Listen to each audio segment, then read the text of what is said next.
মামা কই যাবেন? উঠেন। ধানমন্ডি কত? আরে না, এখান থেকে যাবো না, চলো অন্য রিক্সায় যাই। অন্য রিক্সায় কেন? এই রিক্সায় কি সমস্যা? এখান থেকে রিক্সাওয়ালার ভাড়া বেশি চায়, হেঁটে গিয়ে সামনে থেকে নেই, ভাড়া কম পাবো। মামা আপনারা খুশি হয়ে যা দিবেন এটাই সই। উঠেন। আরে তুমি জানো না, ওরা এই কথা বলে, পরে রিক্সা থেকে নামার সময় কাহিনী শুরু করে দেয়। তুমি তো কাহিনী করতেছো। একটু আগে বাসের হেল্পারে দেখে গেলে বাসে উঠবা না, এখন আবার রিক্সাও তোমার সমস্যা। সব জায়গায় গেলে তোমার সমস্যা আর সমস্যা। আমার পা ব্যথা হয়ে গেছে, আমি হাঁটতে পারবো না, আমি রিক্সায় যাবো। ওঠো হ্যাঁ মামা, আমি ওইটাই কইতাছি, এই জায়গায় অন্য কোনো রিক্সা পাইবেন না। উঠেন। ওঠো ওঠো, চলো মামা। কি খেলা দেখাইলি রে টুম্পা, শিখলাম। মামা তুমি টুম্বা কইলা কে? টুম্বা কেডা? মামা কঠিন কাহিনী, আমার গার্লফ্রেন্ডের নাম ছিল টুম্পা। কি কও মামা? আমার গার্লফ্রেন্ডের নাম তো টুম্পা। কি কও মামা, আসলেই? হ্যাঁ, কিন্তু মামা তুমি রিক্সা চালাও আর প্রেমও করো, ব্যাপারটা কিন্তু ইন্টারেস্টিং। না মামা, প্রেম করি না তো, করতাম। আর রিক্সা চালায় তো প্রেম করি নাই মামা। ওর লাগে প্রেম করছি দেখা আজকে আমার রিক্সা চালাইতে হইতাছে, আর নাহলে তো মামা আজকে আপনার জায়গায় থাকতাম। আরে টুম্পা, তোর লাগে প্রেম কইরা আজকে আমার হাতে হ্যান্ডেল পায়ে প্যাডেল। কি কও মামা? প্রেম করে মানুষ দেবদাস হয়ে যায় শুনছি, কিন্তু প্রেমের লাগে মানুষ রিক্সা চালায় এটা প্রথম শুনলাম। মামা তোমার কাহিনীটা কিন্তু ইন্টারেস্টিং লাগতেছে, গল্পটা কও শুনি।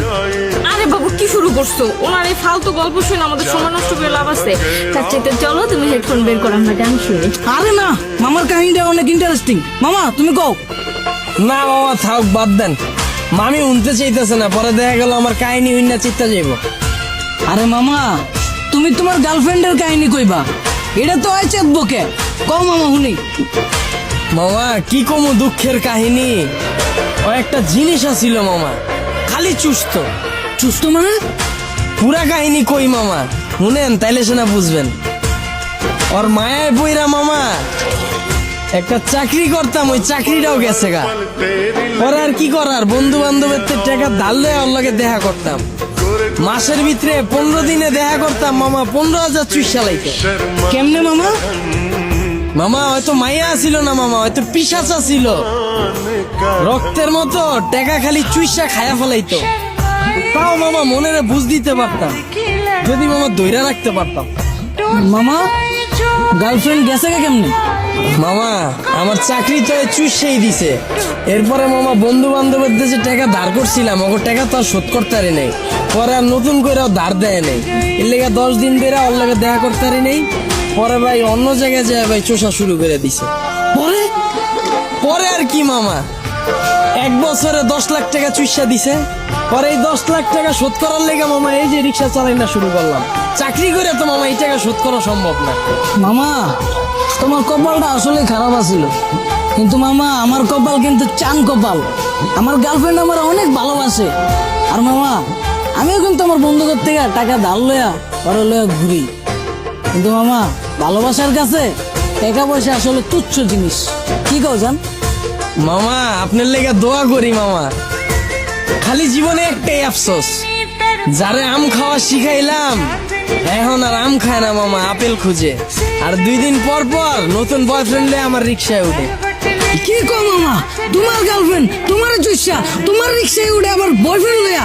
মামা আমি যদি তোমার জায়গায় হইতাম তাইলে 2 ডালে 2 গালে ঠাড়া বইরা দিতাম। কি কো মামা, আসলেই? হ্যাঁ, তুমি দরকার হইলে আমার নাম্বার লয়ে লও, অগরে যখন পাইবা আমার নম্বরে কল দিবা। দরকার হইলে আমি আইসা অগরে থাবড়ে যাম। কিলো থামাইছো কে? আয়া পড়ছি তো মামা, নামেন। ও আর বলছো কত দিমু? কিরে তুই আমার মালিকা?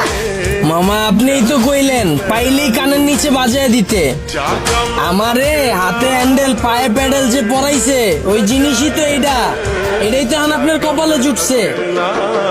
আর আপনি কইলেন না হেল্পার রে দেখা উঠতে চায় নাই বাসে, ওই হেল্পারও আমার মতোই চাকরি করতো, ওরে চুইসা হেল্পার বানায় দিছে, এরপর আপনারও ধরছে।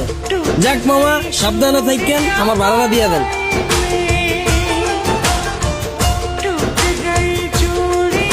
আর মামা চুষা শেষ হইলে যদি রিক্সা লাগে আমার জানায়েন মামা, রিক্সা আমার পরিচিত আছে এলাকায়। কি খেলা দেখাইলি রে টুম্পা, শিখলাম।